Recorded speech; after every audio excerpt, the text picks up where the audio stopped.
स्वामी समर्थांचं तुझं नातं काय?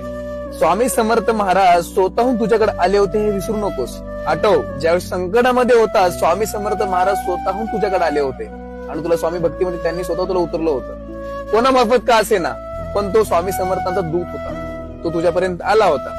ज्या वेळेस तू संकटामध्ये असेल, ज्या वेळेस तू अडचणीमध्ये असेल, ज्या तुझं कुठलं काम होत नसतं, त्यावेळेस बरोबर तुझ्या समोर स्वामी समर्थांचा कुठला ना कुठला फोटो किंवा तुझ्या शेजारी कुठेतरी रिंगटोन किंवा स्वामी समर्थांचा काही ना काही नाव किंवा काही ना काही तुला स्वामी दृष्टांत येतच असतो. म्हणजे स्वामी सांगतात, घाबरू नकोस रे, बिंदास समोर जा, ते काम होणार नक्की आहे. तू फक्त डगमगू नको, विश्वास फक्त माझ्यावर ठेव.